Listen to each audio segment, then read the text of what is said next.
नमस्कार साथियों, जैसा कि आप सभी को पता है, पिछले काफ़ी समय से AIR2 संगठन के चुनाव लड़ने पर तरह तरह की बातें चल रही हैं और उसी के समक्ष आज आप सभी साथियों के साथ बातचीत कर रहे हैं। साथियों, जैसा कि आप सभी को पता है, सुप्रीम कोर्ट ने जैसे ही बॉम्बे हाई कोर्ट के डिसीजन को स्टे किया था, उस दिन के पश्चात अवश्य रूप से हमारे रेलवे के ग्रुप सी और डी कर्मचारियों की भावनाओं को ठेस पहुंची थी और कहीं ना कहीं हमारे ग्रुप सी और डी के कर्मचारी अपने आप को ठगा महसूस कर रहे थे। साथियों, कुछ एक अपवाद लोग और उनके जो संगठन हैं, जिन्होंने सुप्रीम कोर्ट के द्वारा जो भी निर्णय दिया गया उसको गलत तरीके से पेश करके न्यूज़पेपर के माध्यम से या अन्य सोशल मीडिया के माध्यम से हमारे संगठन को चुनाव से बाहर करने की अफवाह फैलाई गई।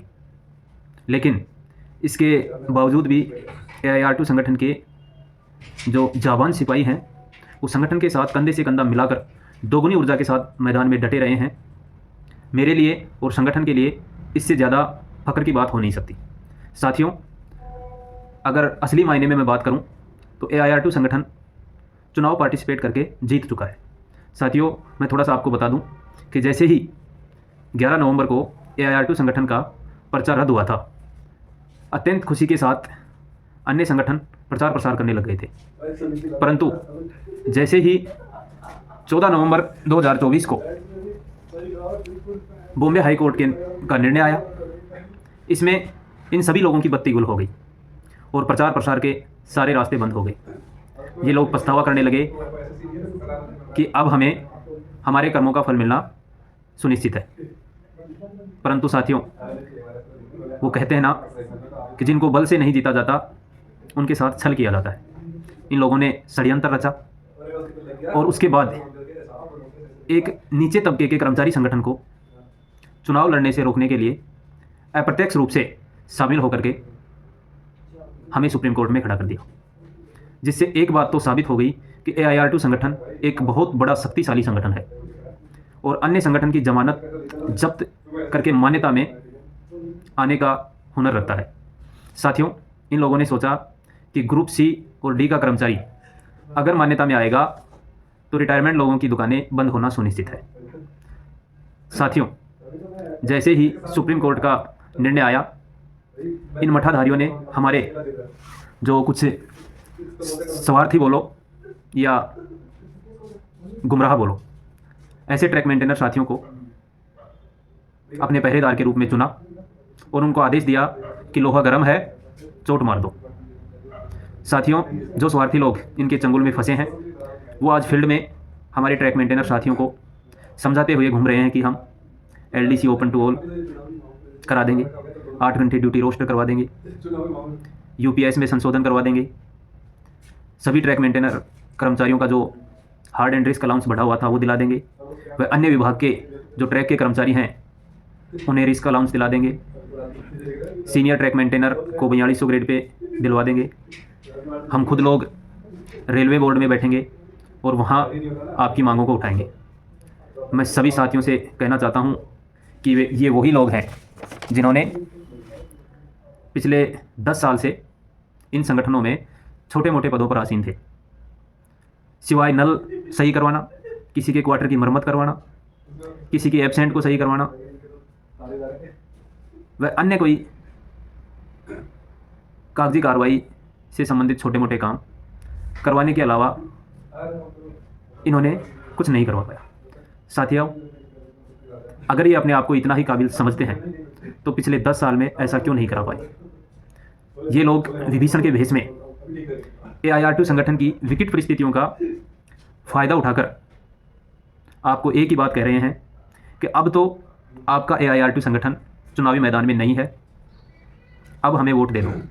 साथियों, इस बात से एक बात तो क्लियर हो रही है कि इनके पास चुनाव के लिए जो भी मुद्दे थे वो सभी मुद्दों को आप लोगों ने ख़त्म कर दिया, क्योंकि इन लोगों से ग्रुप सी और ग्रुप डी के कर्मचारियों को किसी प्रकार की कोई उम्मीद नहीं है। ये सिर्फ ग्रुप सी और डी कर्मचारियों को वोट और नोट तथा भीड़ इकट्ठी करने का यूज किया है। इसके अलावा इन लोगों ने कुछ नहीं किया है। साथियों, एक बात पर ज़रूर गौर करना, क्या ये लोग LDC ओपन टू ऑल करा पाएंगे?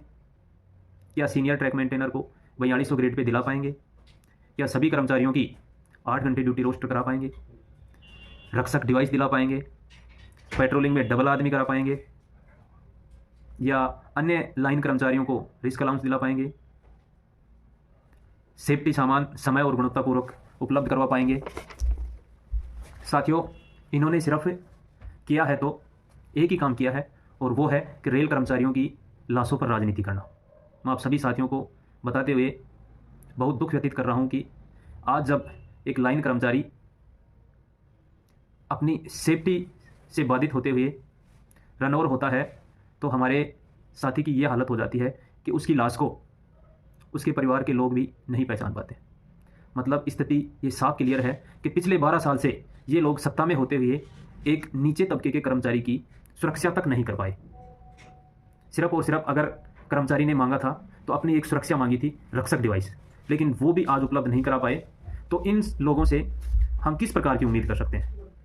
साथियों, ये उन्हीं संगठनों के लोग हैं जिन संगठनों में आपके सुपरवाइज़र, प्रथम तो उनके पास प्रशासनिक पावर होता है और दूसरा संगठनात्मक पावर उनके पास आ जाता है, जिसका वो लोग गलत तरीके से यूज करके एक नीचे तबके के कर्मचारी का शोषण करते हैं।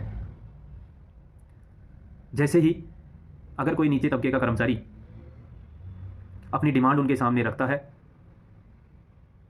तो उसे वो दबाने का काम करते हैं, जिसका ताज़ा उदाहरण मैं आपको बताता हूं कि हमारे ट्रैक मेंटेनर साथियों ने काफ़ी बार इनके मंच के माध्यम से अपनी डिमांडें रखने का काम करने की कोशिश की, लेकिन साथियों, ये वही संगठन है जिन्होंने हमारे कर्मचारी साथियों को धक्के मार करके मंच से उतारे हैं। साथियों, वोट देने जाओ जब इन बातों का ध्यान विशेष रूप से रखना, क्योंकि ये वही संगठन है और ये उन्हीं संगठनों के लोग हैं जो आज आपके बीच में वोट मांगने आ रहे हैं।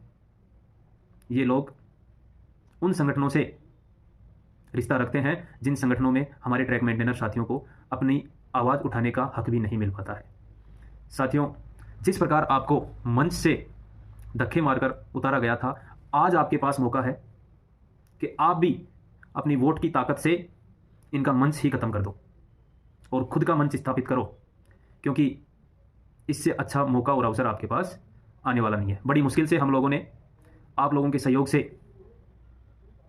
एक प्लेटफॉर्म तैयार किया था, लेकिन इन लोगों ने उस प्लेटफॉर्म को भी तहस महस करने में किसी प्रकार की कोई कमी नहीं छोड़ी है। साथियों, मैं तो एक ही बात कहना चाहता हूं कि इन विषधारियों के झांसे में मत आ जाना, वरना आप लोगों को डसने में किसी प्रकार की कोई कमी नहीं छोड़ेंगे। साथियों, AIR2 संगठन लगातार इन मठाधिकारियों का सामना करते हुए संघर्ष कर रहा है। आप सभी साथी विश्वास जताते हुए एकजुट रहो। आप सभी साथी अगर विश्वास कायम करते हो तो आपके जाबांज नेतृत्वकर्ता दिन रात एक करके अपनी जी जान लगा करके संगठन को चुनाव लड़वाने का कार्य कर रहे हैं। और ये तो आप सभी को पता है कि इन लोगों को बिल्कुल भी उम्मीद नहीं थी कि अगर इन लोगों का अपना पर्चा कैंसिल करवा देंगे तो ये लोग हाई कोर्ट चले जाएंगे। लेकिन आप सभी साथियों का सहयोग रहा, हम हाई कोर्ट भी गए, वहाँ से अपना चुनाव चिन्ह भी लेके आए, लेकिन चुनाव चिन्ह मिलने के बाद में इन लोगों ने अन्य षड्यंत्र के द्वारा सुप्रीम कोर्ट में भेजा। और ये भी एक बहुत बड़े फ़ख्र की बात है कि आज हम सुप्रीम कोर्ट में भी इन लोगों का सामना करने में किसी प्रकार की कोई कसर नहीं छोड़ रहे।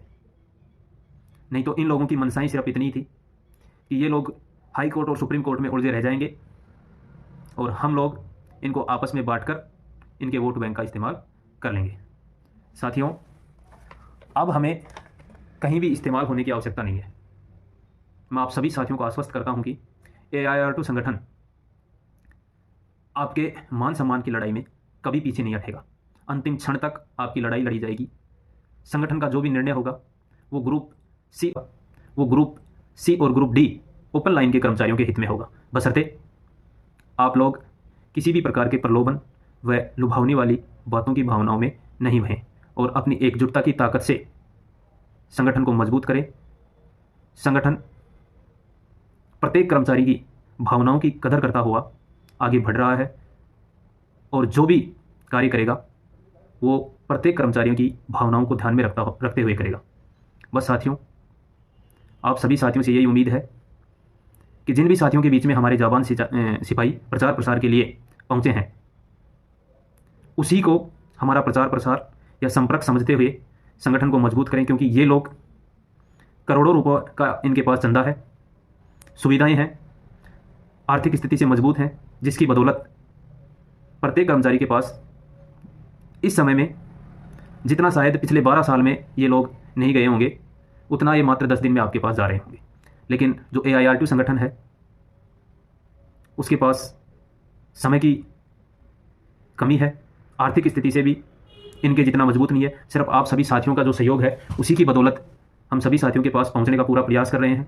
फिर भी अगर किसी साथी के पास प्रत्यक्ष रूप से हमारे पदाधिकारी साथी नहीं पहुंचे हैं, तो आज इस सोशल मीडिया के माध्यम से मैं सभी साथियों से अपील करता हूं कि AIRTU संगठन की भावनाओं की कदर करते हुए आप इसी अपील को प्रत्यक्ष रूप से समझते हुए हमारे संगठन को मजबूत करें, हमारे संगठन की विचारधाराओं को मजबूत करें। क्योंकि साथियों, वर्तमान समय है जो परिवर्तन का समय है, और हमारे संगठन का परिवर्तन का संकल्प है और AIRTU ही विकल्प है। इन्हीं विचारधाराओं के साथ हम लोग काम कर रहे हैं।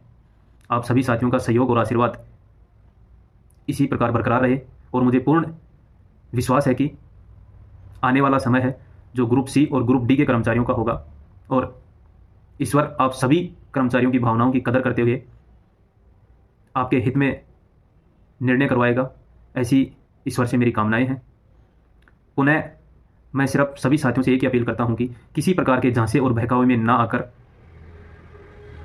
अपने वोट की ताकत का सही जगह इस्तेमाल करें, संगठन के लिए इस्तेमाल करें, अपने खुद के संगठन AIRTU के लिए इस्तेमाल करें, क्योंकि संगठन का निर्णय सर्वोपरि है। और अगर संगठनात्मक रूप से हम एकजुट होकर हमारे वोट का इस्तेमाल करते हैं, तो आने वाले समय में आप सभी लोगों को अपनी मांगों और समस्याओं को उठाने का एक उचित प्लेटफॉर्म मिलेगा, जो कि सभी साथियों के हित में होगा। इन्हीं भावनाओं के साथ पुनः सभी साथियों को मेरा नमस्कार। आप सभी का सहयोग और आशीर्वाद इसी प्रकार बना रहे। धन्यवाद साथियों।